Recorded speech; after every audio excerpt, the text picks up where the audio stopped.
Dám si slovo N-uholník, áno, a idem. Jeden, tuto ten istý, aký máš. Sem, teraz dole idem, raz, dva, tri. Opýtal sa sem. Teraz idem raz, dva, tri znovu. Raz, dva, tri. Sem. Dole idem, zase dám tri, áno. A vrátim sa sem. A musím sa vrátiť až sem do tohto bodu. Kde som začala. Dobre, má každý jeden taký istý, že máme dva rovnaké N-uholníky.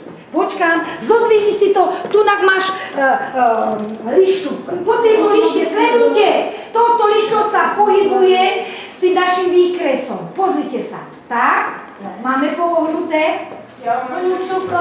Cyrilko, ten istý, čo môj? A tam dole je koľko?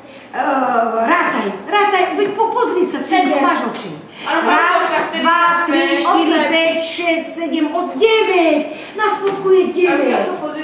Áno, to som chcela. Ten istý, aký, lebo ideme teraz dokázať, že máme 45 cm štvorcov. Prosím? Vydržte chvíľočku, nerobte nikto dopredu. Len ten istý a nemalujeme nič, lebo a nerobíme nič maleček. Viete, že sa zdržujete. Máme ten istý, ako ste mali. Hej? Dobre. No, tam si pozri. Len neklikni.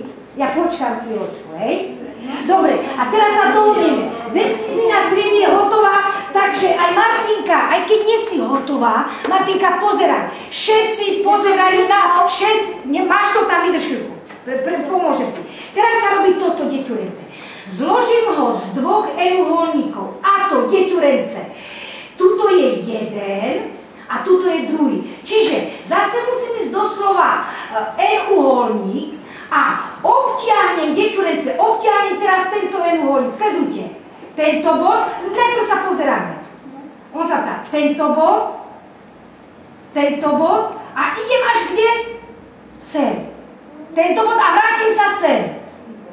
Ale ešte stále pozeraj. A ešte musíš obtiahnuť tento horný N-uholník. Čiže mám stále N-uholník. Tento bod, to musíš obtiahnuť, to sa ináč nedá, to je taký program. Sem, tento bod a mám na mysli, lebo ty počítaču musíš povedať, vieš čo, ja teraz si to rozdelím na tieto dva N-uholníky. Dobre, obtiahnite si, a môžete si zvisle dať, nemusíte robiť ako ja, môžete si to dať po výške. Dobre, ale obtiahnuť dolný aj horný N-uholník. Ako Cyril povedal, budeme mať S1 a S2. Hej? Obtiahnuť aj horný, aj dolný. A môžeš to zvisle urobiť. Máme obtiahnuté N-uholník. Vidím, sledujem. Jo, už robíš dopredu tejto. Tomáško, hej? Za chvíľočku.